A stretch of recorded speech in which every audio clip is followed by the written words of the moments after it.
현대 문명은 수많은 과학적 연구와 방법의 발달로 인간 생활과 복지에 많은 편리를 제공하였습니다. 특히 인간의 건강에 대한 인체공학적 연구와 진보는 생로병사로 시달려야 하는 인간에게 많은 어려움을 해결해 주었습니다.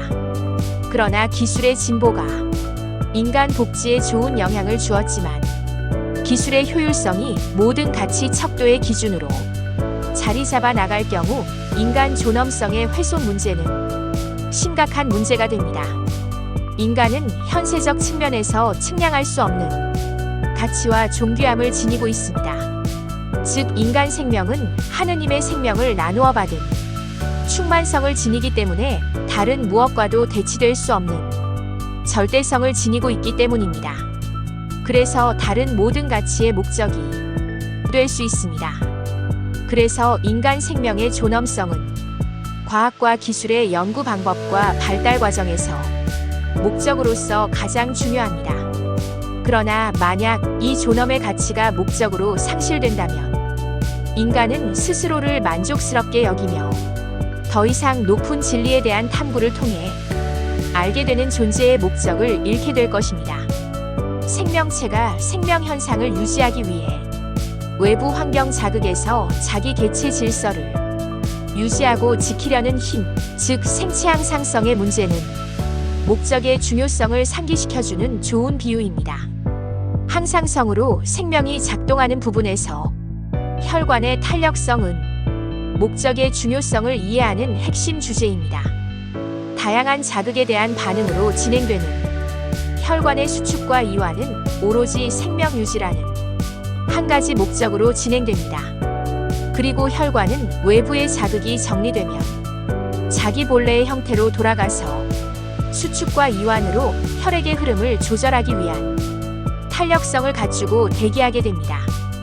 혈관의 수축이완 반응은 생명이 존재하기 위한 분명한 목적성으로 나타나는 현상입니다. 생명체에게 일어나는 생명 반응은 너무 다양하고 아주 복잡해서 마치 목적 없는 무작 위질서처럼 보일 수 있습니다.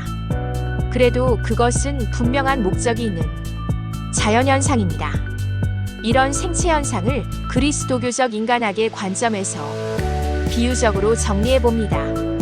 인간이 겪는 환경 변화와 스트레스에도 결국 적응하고 지낼 수 있게 해주는 그 힘은 어디로부터 비롯될까요? 그 힘은 어떤 목적을 방향으로 인간의 존재를 유지시켜주고 돌보고 있을까요? 이 주제는 인간이 하느님의 모상성에 출발한다는 성서적 가르침을 참고해야 답을 알 수 있습니다. 철학자 막스 셀러나 베르그송 같은 인간학 연구가들은 생명은 명증적 직관에 의해 이해될 수 있을 뿐이라고 말하고 있습니다. 신비로 가득한 생명의 본질은 인격이나 사랑과 같은 정신활동의 말이 정의될 수 없듯이 어떤 정의로 통일시킬 수 없기 때문입니다. 즉, 생명은 그저 의미 있고 가치가 충만한 것이라는 포괄적인 의미로 접근해 나갈 수 있습니다. 그러나 성서에 나타난 생명의 의미는 좀 더 구체적으로 표현됩니다.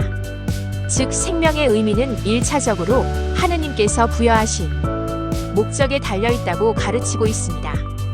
이렇게 과학으로 정의내릴 수 없는 생명에 대한 기준은 창조주 하느님으로부터 비롯된 목적 안에 있다는 것을 알아차리는 것이 중요합니다. 즉, 자연계 안에서 생명 자체의 가치는 중궁극적 실제로 규정하지만 인간의 생명을 절대적으로 규정하는 궁극적인 가치의 실제로 규정하는 것은 하느님과의 관련성 안에서 드러나기 때문입니다. 그러나 생명은 여전히 인간에게 맡겨진 신성한 실제이기에 인간은 생명을 보존하고 하느님과 이웃 안에서 사랑으로 완성시킬 의무가 있습니다. 그 목적이 지닌 가치가 실현되는 것, 이것은 완성이라는 표현으로 설명될 수 있습니다. 그리스도교적 인간학의 분야에서 가르치는 인간 존재의 목적은 하느님의 모상으로 창조된 인간의 정체성에서 찾아집니다. 세상이 아무리 발전해도 그래서 기술력에 의존해서 물질보다 인간의 존엄성이 우선순위에 밀리면 안 되는 이유는 현세적인 차원을 넘어 충만한 생명으로 불리움받아 하느님의 모상으로 창조된 인간의 존재의 소중함이 모든 가치의 중심이 되어야 하기 때문입니다. 그것은 인간이 잘나서 스스로 정한 것이 아니라 하느님 모상으로 창조된 인간 존재의 기원과 창조주의 뜻이 이루어지기 위한 목적에 있습니다.